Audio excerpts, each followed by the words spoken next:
It's the genetic code. Ah. Oh my gosh, this is one of the big ones. This is yeah. Welcome to chemistry, the most chemical. A, the genetic code is a really big deal. It's hard to describe. It's the central dogma of molecular biology. That's one of the things I've legitimately heard it called several times. The central dogma of molecular biology. Now, that's not specifically the genetic code itself. That is the process that the genetic code plays an essential role in that I'm about to describe. But really, the central dogma of molecular biology is just... We'll find out. We'll get there. Stay tuned. Excellent. So, the letters. The letters of DNA, you guys should all know. C, T, A, and G. C, T, A, and G. Each of these represents a chemical, but before we get to that chemical, I want to talk about the letters of RNA. DNA and RNA are two very closely related molecules. A DNA is deoxyribonucleic acid. RNA is just ribonucleic acid. So the difference between those two is deoxyribonucleic acid, ribonucleic acid. Simple stuff. Now, if the letters of DNA are C, T, A, and G, the letters of RNA are C, U, A, and G. C, U, A, and G. Now, these guys always come together into a particular orientation. The A's and the T's are buddies, and the C's and the G's are buddies. In RNA, the same thing occurs, but the T, the thymine, has been replaced by uracil. So the U and the A are buddies, and the C and the G are buddies. What this exactly means is that if you are to find in DNA a C, DNA has two strands, and therefore there must be a G on the complementary strand. If you find a G on our first strand, then you must find a G on the complementary strand. Same sort of deals with A's and T's. Find an A here, got to be a T here. Find a T here, it's got to be an A here. This means that I can give you one line of DNA, and I do this very often. For example, C, T, G, G, A, T, C, and I can have a student tell me what the complementary strand of DNA is. And this turns out to be a process that your body does like a bajillion times every second. So our C has to go to our G, which is nice and easy. Our T has to go to our A, G, C, A, T, T, T, A, C, G. Nice and easy complementary strand complete. A super classic quiz question. You'll see it everywhere. The same sort of deal, of course, goes for our RNA. The difference is our RNA is single-stranded, so it's only when we're seeing the interaction between RNA and DNA, we're seeing the interaction between RNA and other chemical structures that this relationship really matters. Though it's still super important to understand. The only difference then, of course, is that there's no T's, so each time we see a T, we have to replace it with a U. And there we go. Now we have the basic relationship. Remember, however, our RNA is single strand, and our DNA is double. Divining the actual structure of DNA, of course, is this famous set of research done by Crick and Watson, and of course, oh man, I've forgotten her name. Now I feel terrible. I feel so bad. This is unacceptable. I've disappointed. Rosalind Franklin, of course. This is an endless piece of debate, but really important just to mention Rosalind Franklin along with the three. Sorry for missing that the first time around. So, let's tell you what these letters mean. So C is cytosine. Forgive me if I've messed up any of these endings already. T is thiamine.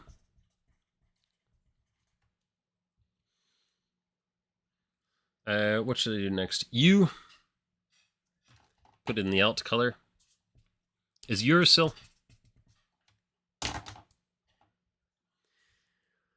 C is cytosine. And G is guanine.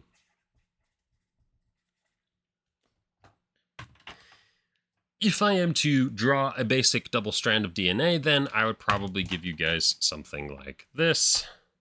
Ooh, can I do it? Do I still have the honky?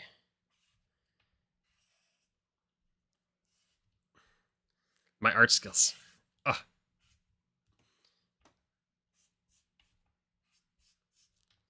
Oh yeah, put it in. Do it. We can do it. Perfect. Excellent stuff. Can I color code these? I can do this. You know what? Sometimes you just have to believe. You have to be strong. And you have to believe. I already did the uracil color. You know what? That's going to be our cytosine. Wait, I drew cytosine twice? Sorry, that's supposed to be Na for adenine. Disappointed my whole everybody's screaming at the TV right now. Ah! 300 people just turned off. It's more than watch this video. But hey, fingers crossed. A is for adenine. Forgive me my sins. Doing it live. A is for adenine. I'm going to represent my adenine as blue. I'm going to represent my thymine as purple.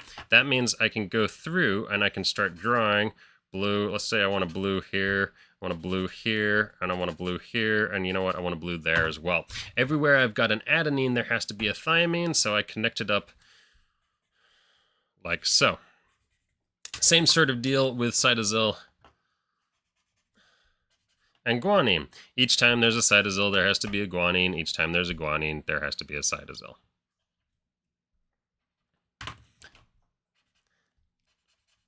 That allows us to visualize our DNA in our double strand. What is this extra gold bit over here? This is our carbon backbone. Carbon has to play a prominent role in DNA. It obviously plays a prominent role in so many other basic cellular processes and systems. It would be a real shock if we got down to DNA and there was no carbon involved, and you better believe it's there. So this is our basic setup of our double strand. The genetic code is then, you can think of the genetic code as reading one half of this because the other half is mirrored. So if we're reading down this side, we're essentially reading both pages at the same time, which means that we have the whole picture. This is a really good, important part of DNA. The second strand of the DNA, in case you're curious, is essentially an error-correcting mechanism. It's one of many really, really, really important error-correcting mechanisms that exist in your body to do things like prevent cancer. Right? If your body's unable to correct errors in the genetic code, you don't even get off the ground as an infant, and the reason for that is horrible mutations start to occur, and the planned structure of your body deviates. And you'll notice if you look around at other humans, we need incredibly reliable structures for us to reach maturity or we die, right? It's that simple. If there's any really radical change in our body plan or our body structure, it's just game over. You know, you can't have a heart growing on the outside of your body and still function. It's that simple. You can't have your arm growing in where your heart should be and still function. It's game over. I'm sorry. One of the things that's fascinating about biology and things that everybody, I think, really relates to is you start to learn just sort of how crazy it is that all of these different things came together in the way that they did to create us, which is really cool. So our basic set of DNA allows us to get us into the central dogma of molecular biology. And the reason for that is what essentially happens there is we take our DNA, and then what we have to do is we have to transcript it. I'm lied. Nope, I lied. Transcript. It's my deep internal self-doubt strikes again. To RNA. RNA is, in this particular case, does so much. It does so much. It not only is DNA taken, it's taken basically as this type of transfer RNA. So That's not even true. Sorry. It's taken as this type of messenger RNA to another piece of RNA called ribosomal RNA or rRNA, which then uses another piece of RNA called tRNA or transfer RNA in order to bring amino acids to the ribosomal RNA, all in order to perform an activity called translation, which I should have done in silver, which turns it into protein. This thing is the central dogma. This is the central dogma. This is the central dogma of molecular biology. It is so important. The process of taking DNA and turning it into protein is the process by which all your enzymes are created. It's the process by which we make crazy claims like, oh, all of these different things are written into your genetic code. How could that be possible? It's because your genetic code literally writes out the thing that is transcripted into the piece of machinery that assembles the individual pieces of your body at the molecular level inside every single one of your cells. Each of my hands, my face, my entire body is composed of thousands, millions, literally millions upon millions of cells. The only number I know off the top of my head is about about 100 billion cells of neurons inside of your head, right? I think if you double check that number, you'll find that you'll find a study that claims 88 billion or whatever. Go with that. It so doesn't matter. Vast, absurd, huge quantities of cells. In every single one of those neurons, this process has to take place nearly perfectly on a regular basis. Our cells have a number of not only do they have all of the specific machinery dedicated to this process, which I don't have the time to go into right now, but we're going to do our very best. We're going to cover it as best as we can. We're still not only just going to scratch the surface, but your cells also have a whole bunch of different chemical machinery in them, which I'm not even going to touch, and which most major courses on this stuff don't even begin to get into, which cover solely error correcting and just fixing all the issues that could arise if things go wrong, because you never want to make a mistake on this stuff, right?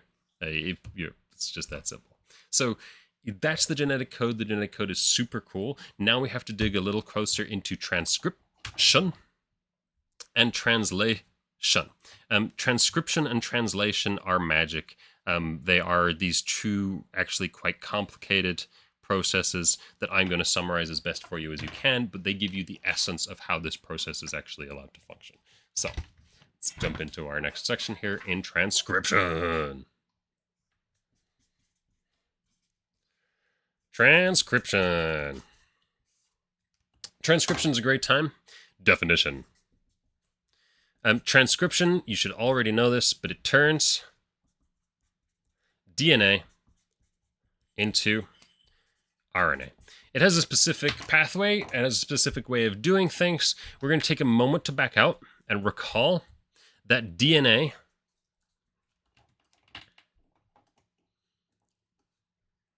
is wrapped into chromosomes. Yeah, if you would have had to do the introductory biology course, I think, if you to learn this particular snippet, IBS 24, summer 24.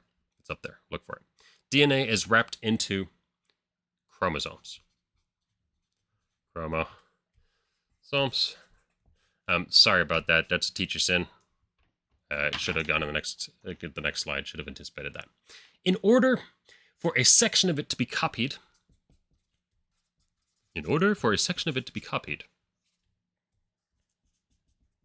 it must be unraveled.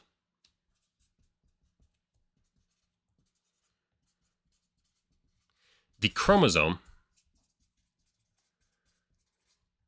must be unraveled. This is kind of crazy. So inside of our nucleus, we can think of the chromosome as wrapped into this crazy little ball of nuts. They're just like craziness. And regularly, that crazy ball of thread, essentially, of genetic code has to be unspooled, read sections from, and then spooled back up. And because different sections need to be read at different times, this is like a constant process that's occurring all across the different chromosomes. Crazy. So the inside of each nucleus is just this hive of like manic, panicked activity as different parts of the chromosome are unraveled and then put back together. Remember that our chromosomes, our cells are diploid, which means we have 2 copies of each chromosome, which means we symbolize them usually as X's because there's 2 and they're crossed over each other. That's simple. So here's my X. This does not have to be an X chromosome, that it could be. Could just be the biggest chromosome, could be any number of the pairs. From my chromosome, I have this crazy, I love this diagram. There's many different variations of it out there. I actually think I'm pretty good at it. You guys are welcome to go look at cooler people do it too. Just like, comment, and subscribe first. Memes.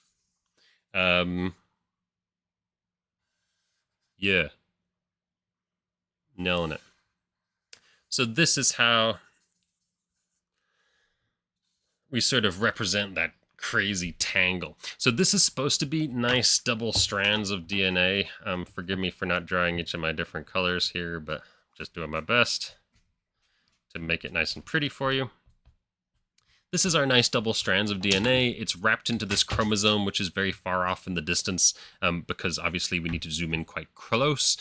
Chromosomes are large molecules and they sort of give us a good basic idea of the crazy levels of range with which molecules can have. We tend to call things just molecules or reactions, but some molecules are massive and some molecules are tiny. Some reactions involve hugely complicated steps and all these different pieces of moving parts and puzzles, and some of them are very simple. And we can model a reaction that just says one thing on one side goes to another thing on the other side, can be modeling a very simple set of reactions, or can be modeling this insanely complex mass. We don't know until we actually dig into the chemical forces involved, and sometimes until we look at the actual physical things that are occurring at a very small level.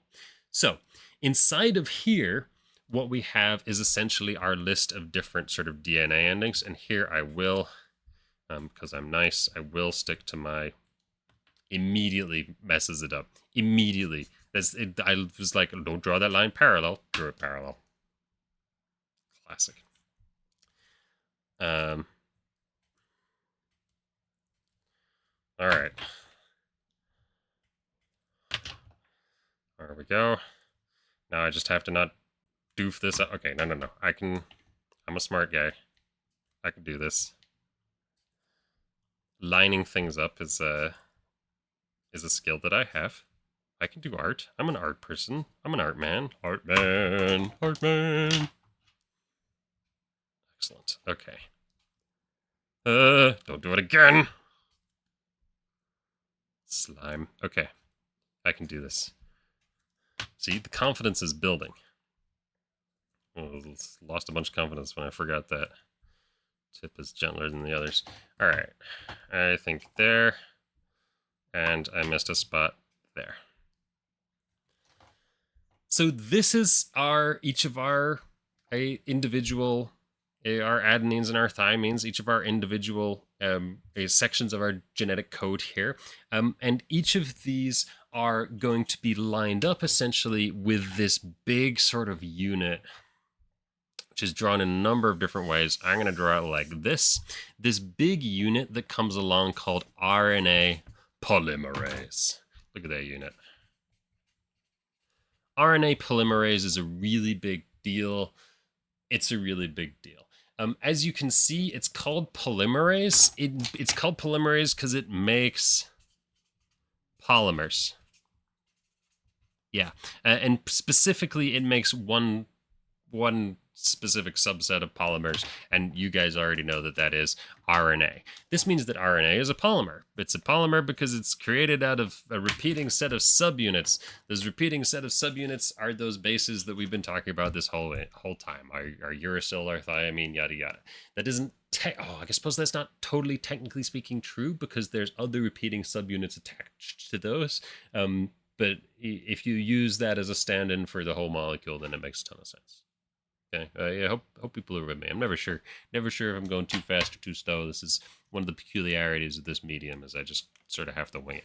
So, coming off of this, then we have, and I'm just going to draw it as homogeneous block. I'm sorry, guys. I'm not going to match up everything. You should know that it's being perfectly matched. I feel like we've done a good job of explaining that. And I'm going to draw it coming off like that. So this is our stretch of RNA.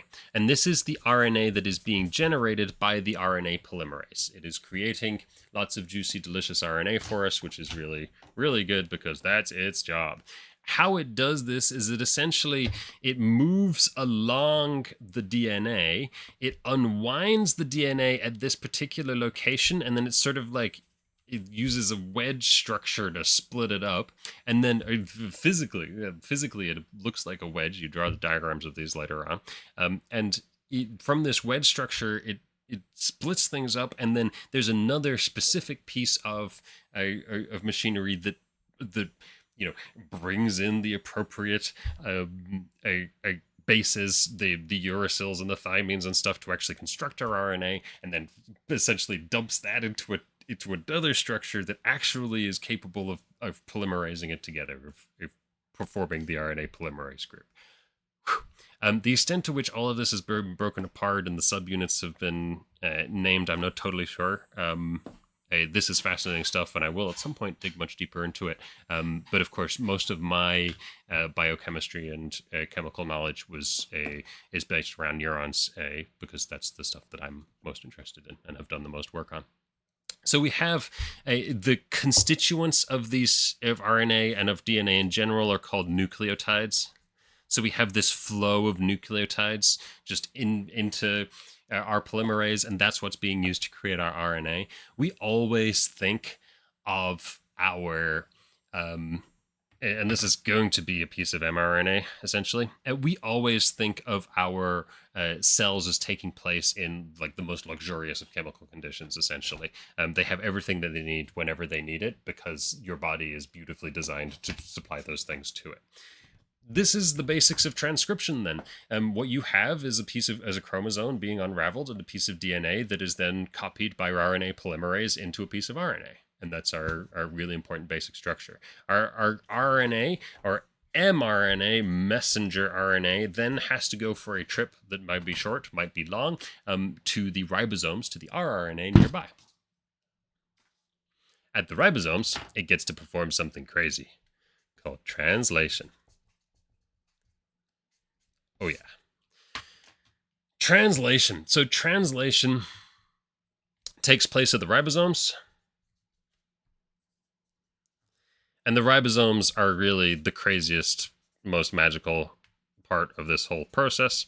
Ribosomes are nuts. Ribosomes are also known as ribosomal RNA, or rRNA, because it turns out that they're actually created out of RNA subunits, which is brilliant and amazing. And it's one of the reasons why some people who do research into ancient life think that RNA is actually the most important precursor molecule as opposed to DNA, because RNA is involved in this middle translation step to a much greater extent than DNA. So the argument being we could skip that whole transcription thing and just start life at the RNA stage.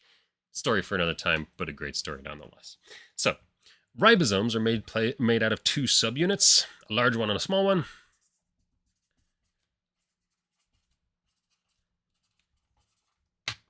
Ribosomes are made of two subunits. One big, one small. Think of these guys as like floating around in the cell, or sometimes as being attached to members. But the classic picture is of them sort of floating freely, and then a piece of tRNA comes along and they're attracted to it. One subunit slaps on one side and the other sort of lids it like a hat. And then away goes the mechanism, which is crazy. I love cells. Cells are so cool. So they come together into one subunit. Obviously, let me make sure I got some consistency here. So this was my strand of RNA. Here it comes. This is the tRNA that we got. This is the tRNA that we got straight out of the previous step. Yink, right there. And then we have this big subunit that globs on, and this little one on the other side. The large subunit is responsible for recruiting tRNA and for actually absorbing in on one side more nucleotides, and for sort of, oh, I did this in a silly way, but that's okay. And for sort of producing the actual the actual folding protein. I suppose the proper thing to call this at this stage is probably something called a polypeptide. A polypeptide is a name for sort of the chain of the molecule chain itself. And then we can think of that molecule chain once it emerges out of the mRNA of undergoing its own crazy sort of winding, spinning thing that converts it into the final protein. But while it's on its way to proteindom, polypeptide seems fine. So this then moves along the RNA thing, and it picks up information in the RNA in 3 base units. And these units are called codons. Codons are the actual coding units. Are the coding units of DNA, essentially, / RNA. They're the coding units of DNA, and each codon basically just maps, or specifically just maps onto a particular amino acid.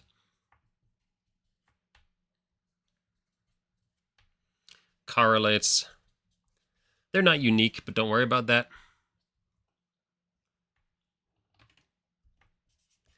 To a particular amino acid. Each of those amino acids, I called them nucleotides here, but let's do a /. Unfortunately, there's just too many names. / amino acids. Each of these amino acids is picked off. Did I write TNR? It's too many letters, man. mRNA. I even showed you the diagram. mRNA brings this guy over here. It's the tRNA, which I correctly wrote over here, which brings in our nucleotides and our amino acids, right? They transfer them. That's what the T is for. Messenger transfer. So each codon correlates to a particular amino acid. And that means that this is a list of amino acids, which this then assembles in that order. So this guy is this amino acid, which means that that amino acid gets assembled there. This guy is the Y amino acid, which means Y gets assembled there. This guy is the Z amino acid, which means that Z gets assembled there, and on it goes. That's how it works. Crazy. So those multiple letters on DNA, then 3 of them in 3-letter units, they combine together into the actual physical structure that finally preserves itself. What is interesting about this whole process then is that the DNA preserves no structural information other than that order of molecules. The final physical 3-dimensional structure is then the result of the crazy folding that occurs after the polypeptide is produced. Keep in mind that, of course, note, things like the ribosomes have to themselves be constructed out of these long section chains created out of amino acids. This big thing is this big curly picture, which means if you think of the actual pictures of molecules that I've shown you, where they look kind of like these crazy curves and things, and there's these different shapes and structures, you can see how this sort of thing actually maps very well onto something that's basically built out of one long piece of string, which is kind of funny, right? Which is kind of how your body does everything. Yeah. So these are polymers because they're built out of monomers. They're built out of these single repeating subunits. That ends up being incredibly important. The ability to repeat sections of ourselves is essentially all that keeps life going. It's kind of a funky way to look at it. So there is of course an exception to this rule that codons correlate to particular amino acids. In fact, to my knowledge, there are 2 exceptions. 2 exceptions. And those 2 exceptions are the start and the stop codons. Start and stop. Very straightforward what those do. Start codon tells you to start doing the thing. Stop codon tells you to stop. Again, you could probably do chemical machinery without this, but it makes sense as a form of error correcting. You want to make sure that you're actually, if you have an actual start codon, you want to make that guarantees that your ribosomes aren't just randomly producing any particular piece of DNA and RNA that gets close. Sorry, the RNA that gets close, right? And that makes much more sense as a problem when you have this more holistic view of cells as this crazy place where all this stuff is happening all at once, and all these different molecules are intersecting and smashing off of each other, et cetera, et cetera. We've done a really great job here, but we do have to wrap quickly. Let's do one last overview of this thing. It's super important, and then we're done. It's that simple. So, central dogma. The central dogma is super important. It's super basic. The reason it's super important and super basic is because this is how stuff is made. Biological stuff is made. There are exceptions to these things, and those exceptions are just sort of cell secretions. So your cells also have the ability to build machinery that specifically produces a particular set of things, and that's another really classic way to build sections of your body. Your bones are essentially cell secretions, as is sections of your connective tissue, to my knowledge. Cerebral spinal fluid and is a cell secretion, yada yada. So though you still require the central dogma in order to get any of that stuff, because it's the product of a set of enzymes produced by the central dogma. But that's how you get some of the sort of more extracellular stuff, right? It's not all just created inside of the cell and then the cell keeps it all. There are, in fact, parts of our bodies that are extracellular in nature, which is cool. And of course, it makes a ton of sense. So, to sum up, definition. Transcription turns DNA into mRNA. Definition.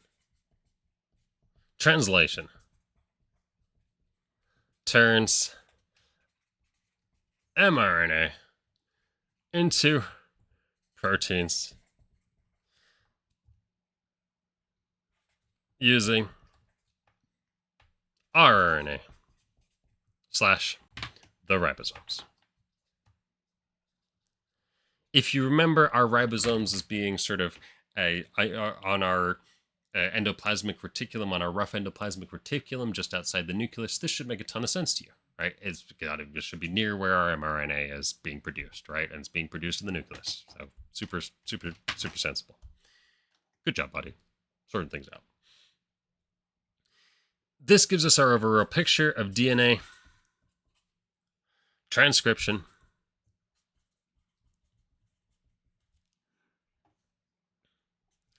RNA, translation, protein, which is super important and just one of the most basic parts of biology that really everybody on the planet should have the privilege of knowing. Our overall takeaway of cell chemistry is then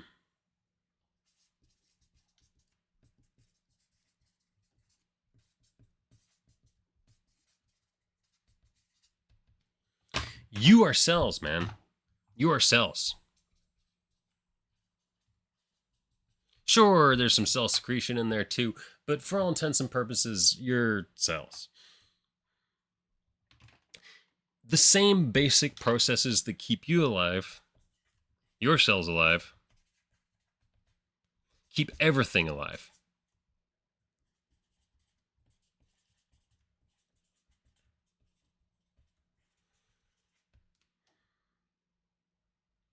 Bats, snakes, flies, all those sort of crazy bacteria swimming around that you've heard of and have no idea what it's really like. All that stuff kept alive by basically the same set of chemical processes. There are some ways in which bacteria and things can perform chemical processes that we can. But by the time you're dealing with eukaryotes, with multicellular organisms, all of a sudden the homogeneity increases drastically, and we're dealing with a very limited set of cellular machines that do all the standard stuff. This all totally applies. Um, yeah, I mean, there really are. There's all sorts of ways in which you are special, and there's all sorts of ways in which you are unique. And I think it's important that people understand that they are special, that they are unique, and they have skills and talents with which they can do almost anything.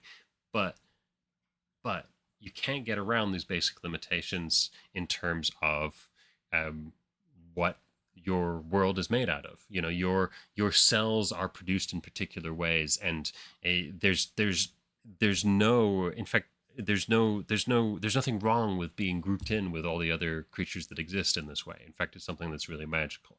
But it does mean that we can sort of ground our realities around these basic sorts of processes and chemicals. We can understand that these are really important aspects of how we live and exist, and that if we can get a better grasp on them as people, we can make better decisions in the future, and do the right things for ourselves and our societies. Yeah, biology, it's everywhere. It's important. Have a great day. Thank you so much for being here.